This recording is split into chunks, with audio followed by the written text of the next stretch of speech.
Shalom, selamat malam saudaraku. Umat Allah pernah berkata dalam Yesaya 49 ayat 14, Tuhan telah meninggalkan aku, dan Tuhanku telah melupakan aku. Ini terjadi karena umat Allah dibuang di Babilonia. Umat Allah merasa disingkirkan. Umat Allah merasa menjadi umat yang jauh dari rumah Tuhan, jauh dari hadirat Tuhan. Tidak ada lagi nyanyian kegirangan, tidak ada lagi sorak-sorai, puji-pujian bagi Allah. Mereka menggantungkan kecapi-kecapi mereka di pohon gandarusa di tepi sungai Efrat. Mengapa mereka merasa telah ditinggalkan Allah? Mengapa mereka merasa telah dilupakan Allah?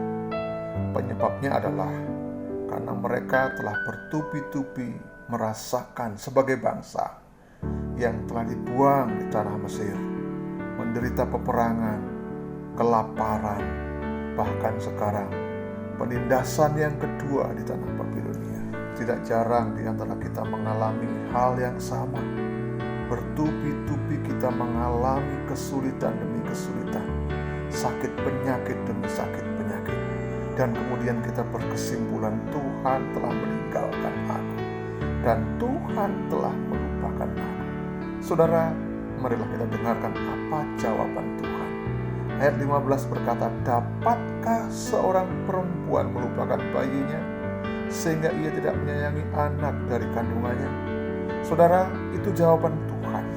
Mungkin saudara pernah melihat tayangan televisi bagaimana seekor beruang yang kehilangan anaknya, atau seekor anak harimau yang meraung-raung mencari ibunya. Maka induk itu akan mencarinya sampai ketemu. Jikalau binatang saja tahu bagaimana melindungi, mencari anaknya yang hilang, apalagi seorang ibu. Dia pasti tidak akan pernah bisa melupakan, apalagi meninggalkan anaknya. Akan tetapi ayat 15 dilanjutkan, sekalipun dia melupakannya, aku tidak akan melupakan engkau.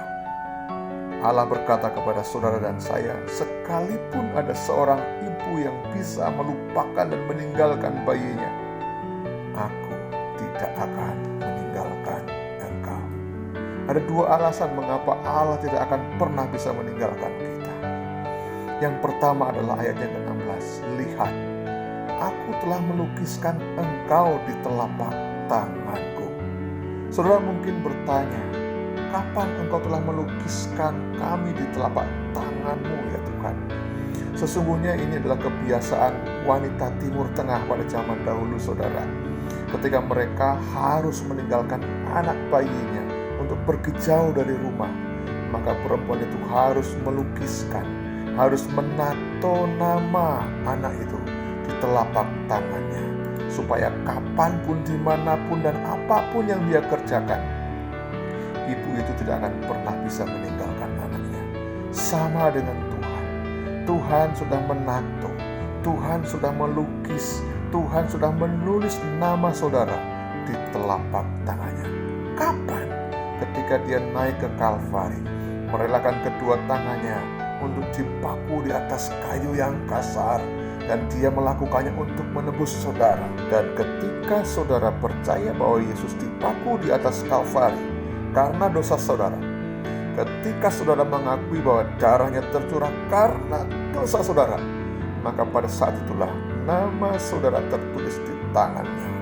Saudaraku Thomas pernah berkata kepada teman-teman rasul-rasul yang lain, dia berkata, sebelum aku meraba bekas lambungnya dan sebelum aku mencucukkan jariku ke tangannya, sekali-kali aku tidak akan percaya. Kemudian minggu setelah itu, Tuhan Yesus datang di tengah-tengah persekutuan mereka. Tuhan berkata, damai sejahtera bagi engkau. Thomas, ulurkanlah tanganmu ke lambungku dan cucukkanlah jarimu ke dalam tanganku. Percayalah dan jangan tidak percaya lagi. Thomas berkata, oh my God, oh my Lord, ya Tuhanku, ya Allahku. Saudara, bagaimana Yesus bisa melupakan saudara dan saya? Bagaimana mungkin Allah bisa melupakan umatnya? Nama saudara dan saya ada di telapak tangannya. Alasan kedua mengapa Allah tidak bisa meninggalkan kita. Alasan kedua mengapa Allah tidak akan pernah bisa melupakan kita. Firman Tuhan dalam ayat 16 berkata, tembok-tembokmu tetap di ruang mataku. Tembok Yerusalem menggambarkan penjagaan, menggambarkan keamanan. Mereka tanpa penjagaan, mereka tanpa tembok. Mereka tanpa tembok, mereka tanpa keamanan. Ketika tembok-tembok Yerusalem dirobohkan, mereka menjadi bahan ledekan orang, menjadi bahan suitan orang. Ketika orang lewat, mereka bersuit dan mereka mengejek orang-orang Israel betapa mudah untuk ditaklukkan. Mereka sedih karena tidak ada pertahanan. Tetapi Allah berkata, tembok-tembokmu tetap di ruang mataku. Artinya apa?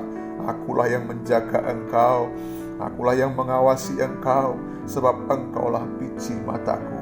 Engkau tidak akan pernah bisa keluar dari pemandanganku. Sudah dikasih Tuhan, tak ada alasan untuk kita berkata, Tuhan sudah lupa dengan saya, Tuhan sudah meninggalkan saya, karena Tuhan berkata, engkau adalah biji mataku dan tak pernah sekalipun aku melepaskan engkau dari pemandanganku. Kiranya Tuhan menolong kita semua. Selamat malam, Tuhan Yesus memberkati.